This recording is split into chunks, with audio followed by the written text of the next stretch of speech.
Uh, Friends, I just remember the question which raised by our Tanzanian friends to tell about some success stories. So I prefer to tell something about the movement which we generated in India. Ekta Parishad is known for a lot of foot marches. In 2007, we walked with 25,000 people for a month. We were in the national highway. We challenged the central government, and then after there was a result of Forest Rights Act. So the Forest Rights Act came in India because of the negotiation with the central government that time.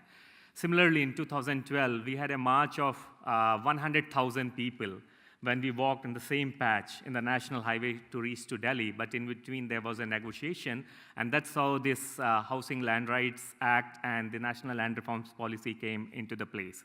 So how these momentum is actually generated, I just want to bring 2 or 3 strategies around. The first, we do believe what we call is the power of the poor.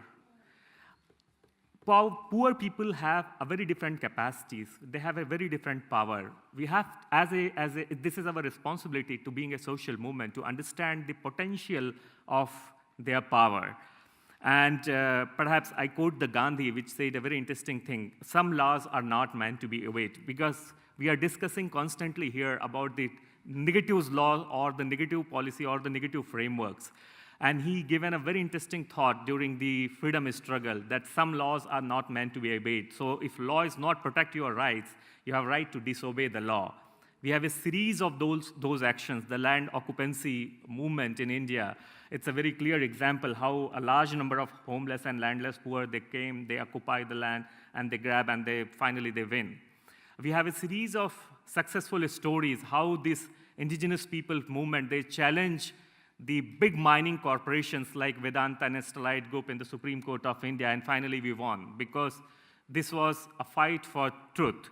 So the whole legal action and the whole direct action, what we call non-violent direct action, is actually worked in a very perfect way in some other places. We do believe in the second strategy, which is extremely important for us. We call it a struggle, constructive work, and dialogue together. Don't do every time a struggle. You have to do some constructive work together. At the same time, we need to create some dialogue space also, because these 3 very important components, what we believe is an integral part of a movement. And we have a lot of different strategy which we use for a struggle. The one is foot marches. And I keep saying that the day of one-day demonstration is over now. If you do one-day demonstration, the government is very happy to provide you police forces, to provide you water, to provide you one ambulance, and you'll be happy by evening, just go back to your home. So we invented the foot marches as one of the very strong tool. When you do foot marches, you can imagine 25,000 people in national highway for a month. Is it not easy for government to handle these people? So that's why you need to create a constant pressure. The constant pressure work actually in a different way. And at the same time, it's also important to do some kind of a constructive work, because when you engage yourself in the constructive work, then it's also a space for you to contribute physically, morally, and financially for your own movement. So the movement is not really led or supported by some external agency, but very much generated through people, through the people's resources. And the third is dialogue space. I mean, being a part of one of the biggest democracy, we do believe in the dialogue space, because penetrating in a straight structure is extremely important. I mean, some people, they raise the question, you may co-opt. So the co-option may be a big threat for those people who have a very different kind of morals, but you can co-opt 1 or 2 persons. You cannot co-opt 1 million people who are marching in the streets. So that's why without threatening yourself with the dialogue process, it's better to engage and to continue and to dialogue. The propagating the people's politics, it's also very important. When I say people's politics, that means you need to invent a different culture of politics. I quote one example in Orissa, which is the eastern part of India, when we did foot marches just before the election. One of our village leaders, he gave a very interesting slogan, no land, no vote. If you want our vote, you have to promise a land reforms in our village. And that was the state which one of the highest number of land entitlement was redistributed in Orissa. So we have some success example how the people are in the negotiation table and how they can change the political configuration of the country. The social movement for us is a very strong tool of social education. I mean, a movement is not just an action against the state.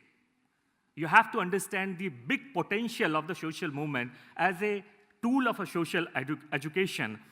I mean, we keep talking that we want to bring civil society together, but what about the civilians? We want to only encourage the organized civil society movement, or we really want to go to the ordinary people, the civilians? So that's why change the basic understanding of the movement and to go to the very ordinary people. I mean, I remember when 25,000 people in the street, I can imagine that lawyer association, the teachers association, the student movement, and the doctors association, they were in the street because they actually came to help those people to encourage them to go to the Delhi. The building the second generation of social activism, because when you do direct action, I mean, I'm very happy that Catherine raised a very interesting question about the young generation. And the young generation, because we fight a lot and we have a very good understanding about the fight in today's world, but are we really interested to teach the young generation? Are we really interested to build a second generation of social activists? It's important. And all these big action, it's better to involve the young generation so that you can create a more and more energy. For us, the foot marches are the mobile trainings because we don't give training in the classrooms. The training is in the ground. The training is always in the roadside. The training is always in the field. The training is always in the place where the struggle is actually continuing. But finally, I would like to put some philosophical question. I belong to a country of Gandhi, so that's why I prefer to quote some statements of Gandhi. And it's very interesting to see that the whole freedom movement of India, the one question which he raised before he died, the whole notion of colonization, and he actually put a very interesting question at that time, long back in 70 years back, are we really colonizing our own by adopting a new model of development or by understanding the development with our very different perspective?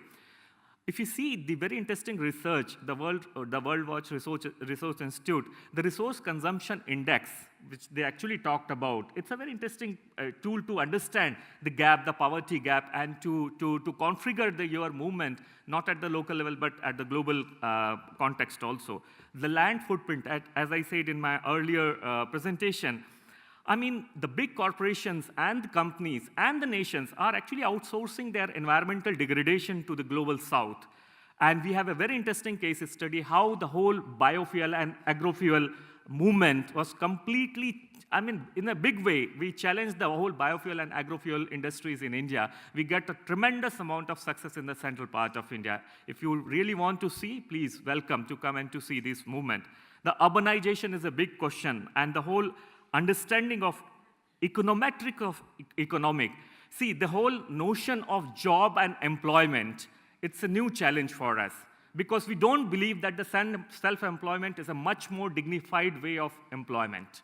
So in the modern terminology of job and employment, the self-employment is not considered as a dignified job.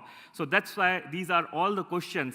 And perhaps in the final, I would like to say that if we are not ready to decolonize ourselves, it's very difficult to challenge from outside. Thank you.